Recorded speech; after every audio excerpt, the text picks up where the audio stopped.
কল্যাণী বিধানসভা এবং বনগাঁ লোকসভার অন্তর্গত চাঁদুরিয়া ২ নম্বর গ্রাম পঞ্চায়েতের অধীন সান্নালচর গ্রাম। এই গ্রামের অধীনে সাধারণ মানুষের জীবন জীবিকা কৃষির উপর নির্ভরশীল। এখানে দিনমজুর ও চাকরিজীবীর সংখ্যা খুবই কম। অতীতে এই গ্রামে ১৩টা অঞ্চল বা বুথ ছিল। বর্তমানে বুথের সংখ্যা ৬টা দাঁড়িয়েছে। আগে লোক সংখ্যা ছিল ২৫ থেকে ৩০,০০০, বর্তমানে এসে সেটা দাঁড়িয়েছে ৪,০০০ থেকে ৫,০০০। এই অঞ্চলের মানুষ হুগলি জেলা এবং নদিয়া জেলার ওপর নির্ভরশীল। চাকদা এবং শিমুরালী বা চাঁদুরিয়া প্রায় দূরত্ব ৭ কিলোমিটার। হুগলি জেলার বানেশ্বরপুর যেতে গঙ্গা পার হতে মাত্র ১৫ মিনিট সময় লাগে।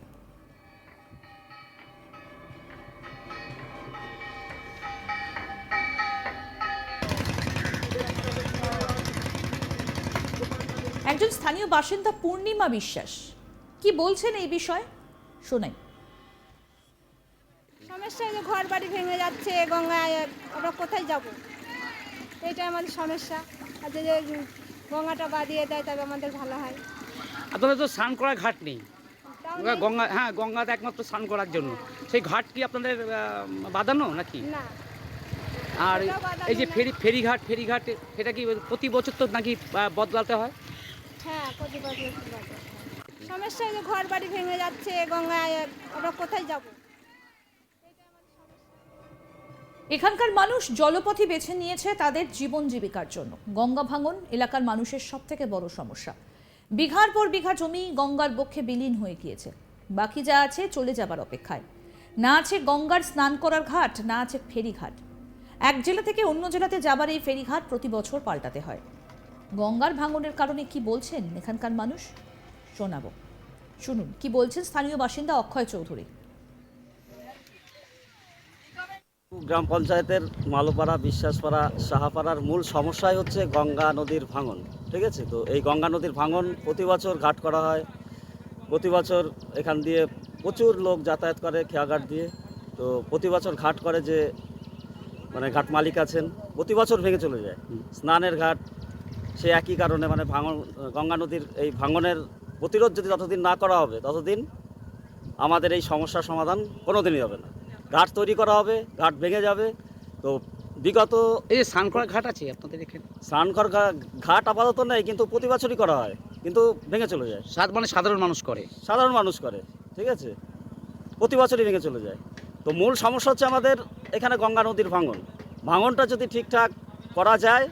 আচ্ছা, এই যে গঙ্গা ভাঙনের এই যে সমস্যা, এখানে কি যারা এখানকার বিধায়ক বা এমপি যারা আছে তারা কি আসে, দেখতে আসে বা মানুষের পাশে দাঁড়ায়? 5 বছর আগে 2019 সালে যখন লোকসভা ইলেকশন হয় তখন শান্তনু ঠাকুরের প্রধান প্রতিশ্রুতি ছিলই এখানে গঙ্গা নদীর ভাঙন, আমার প্রথম কাজ হবে গঙ্গা নদীর ভাঙন। কিন্তু সেই প্রতিশ্রুতি দেওয়ার পর ভোটে জিতে যাওয়ার পর 5 বছরের মধ্যে আজ পর্যন্ত চাঁদুরিয়া 2 এর কী পরিস্থিতি, কী অবস্থা, করোনা গেল, তারপর আমাদের আমফান ঝড় গেল, কোনো দিন এসে একটু দেখলো না। 2019 সালে বনগাঁ লোকসভা কেন্দ্রের অন্তর্গত সান্নালেরচর কল্যাণী বিধানসভার একটা অঞ্চল।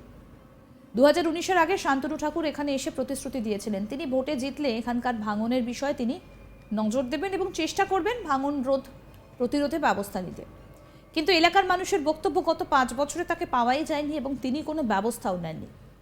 তাই এবার এখানকার মানুষ তাদের এই সমস্যার কথা তুলে ধরে বলছেন যে প্রার্থী ব্যবস্থা নেবেন তাকেই সমর্থন করবেন, জানালেন গ্রামবাসীরা। আরও এক স্থানীয় বাসিন্দা মহেশ্বরী বিশ্বাস, এবার শোনাবো তার বক্তব্য। চিন্তা ভাবনা করছি, আমাদের যে দেখবে আমরা তাকেই দেখবো। দিদি আমাদের 1200 দেয়, যদি মোদি আমাদের 2000 টাকা দেয় তাহলে বিজেপিরই ভোট দেবো, নাহলে যে দিদিরই দিচ্ছি দিদিকেই দেবো। আর শান্তনু ভোটে দাঁড়াইছে, বিশেষ করে ভোট তো দেবই না। কেন, উনি বলে গেছিল আমাদের 5 বছর আগে ভোট হয়েছিল, উনি বলেছিল যে আমি গঙ্গাটা সান্নালচর আগে বাঁধবো। এটা আমি চেষ্টা করব, আমার সাধ্য মতন চেষ্টা করব।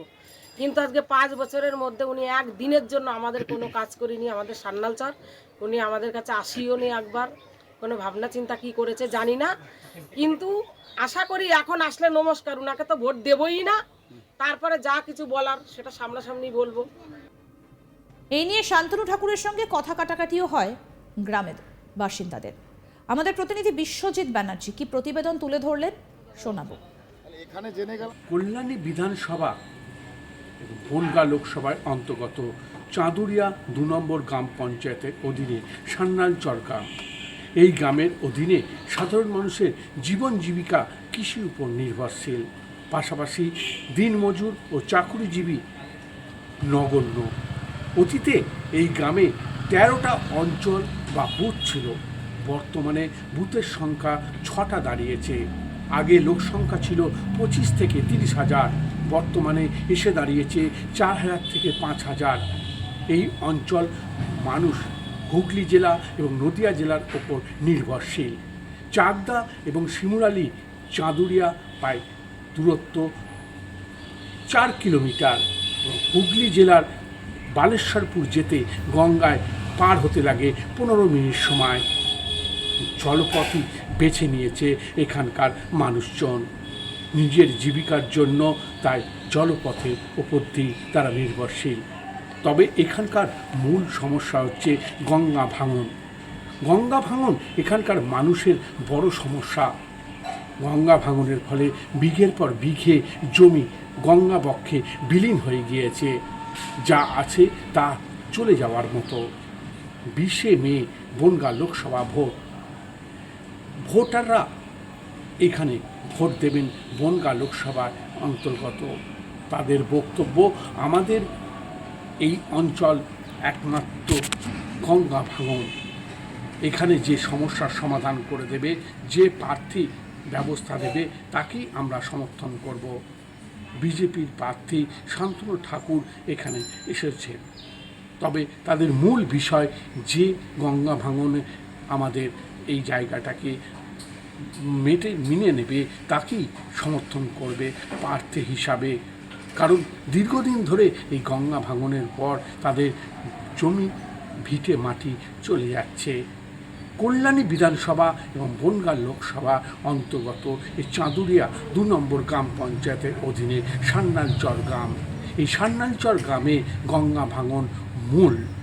তাদের এই গঙ্গা ভাঙনের ফলে জমি বিঘে বিঘে গঙ্গায় বিলীন হয়ে গিয়েছে। এই গ্রামের অধীনে সাধারণ মানুষের জীবন জীবিকা কৃষির ওপরে নির্ভরশীল, পাশাপাশি যে দিনমজুর ও চাকরিজীবী আছে তারা খুবই নগণ্য, তারা কৃষির ওপরই নির্ভরশীল। অতীতে এই গ্রামে 13টা অঞ্চল এবং বুথ ছিল, কিন্তু বর্তমানে বুথের সংখ্যা দাঁড়িয়েছে 6টা। আগে লোকের সংখ্যা ছিল 25 থেকে 30,000, বর্তমানে এসে দাঁড়িয়েছে 4 থেকে 5,000।